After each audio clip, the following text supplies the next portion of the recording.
Boker Tov. Good morning, everybody.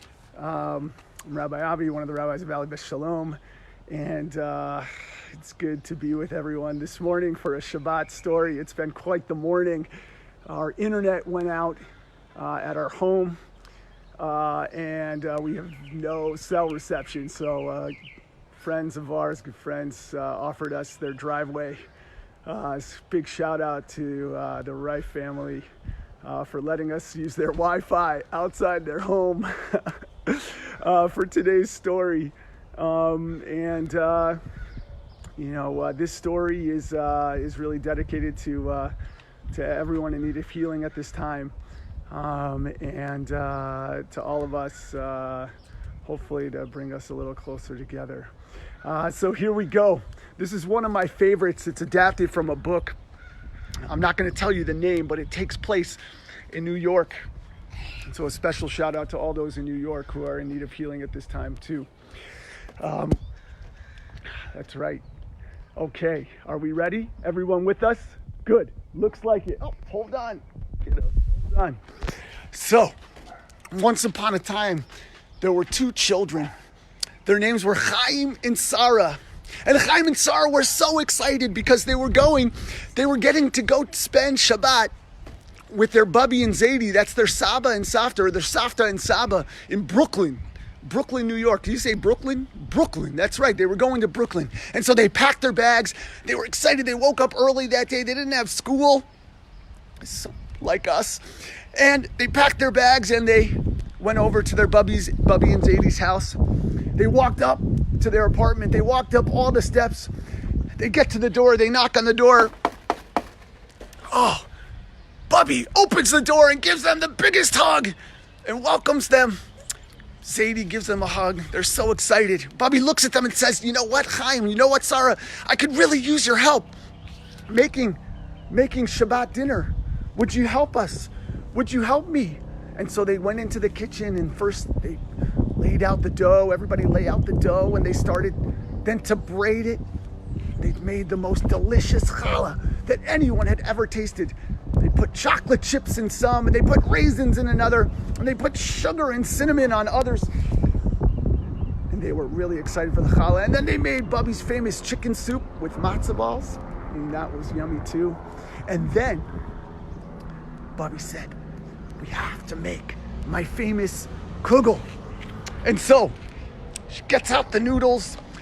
That's right. She gets out the noodles, and they get out everything else that goes in the kugel, the raisins. Bubby looks in the pantry.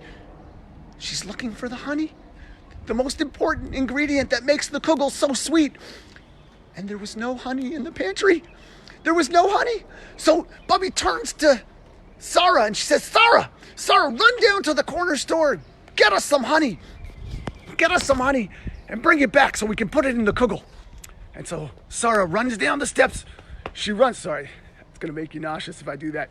She runs down the steps. She runs to the corner store. She gets the honey. She brings it back. She has the honey with her. She's about to walk up the stairs, and out of the corner jumps a big, little, sweet bear. Sarah is so scared. She looks at the bear, and the bear turns to Sarah and says, "Give me your honey or else I'll eat you up." "Give me your honey or I'll eat you up." So, Sarah gives the bear the honey.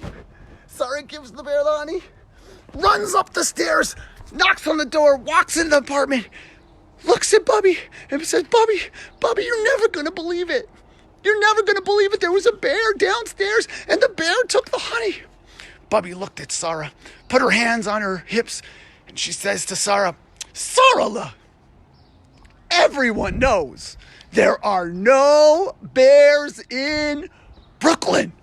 So then she turns to Chaim and says, "Chaim, you run to the store, get us some honey, bring it back. We need it for the kugel." So Chaim runs to the store. He runs down to the store, gets the honey, comes back, about to walk up the stairs with the honey, when out of nowhere pops a bear. Oh, Chaim looks at the bear. The bear looks at Chaim. And the bear turns to Chaim and says, Give me your honey or else I'll eat you up. Chaim is so scared. He runs up the stairs. He goes into the apartment. He says, Bubby, Savta, you're never going to believe it. But you know what? Oh, you're never going to believe it. There's a bear downstairs. Savta, Bubby looks at Chaim, puts her hands on her hips, and she says, Chaim, everyone knows there are no bears in Brooklyn. So she turns to Yosef, the Saba, the Tata, the Saba, and she says, Yosef, get off your tush. Go get us some honey. We need honey for the kugel. And so Yosef walks down the stairs. He walks to the store. He gets to the store. He buys the honey. He walks back to the apartment. He's about to walk up the stairs when out of nowhere, there's a little baby bear. And the baby bear looks at Chaim. And Chaim looks at the baby bear. And the bear says, Give me the honey or else I'll eat you up. Give me your honey or I'll eat you up. Joseph looks at the bear, runs back upstairs, says, Bubby, there's a bear downstairs. You're never going to believe it. There's a bear downstairs. Bubby looks at Joseph, puts her hands on her hips, and she says, Joseph, everyone knows there are no bears in Brooklyn. So Bubby runs down the stairs. She says, you know what? I'm going to do this myself.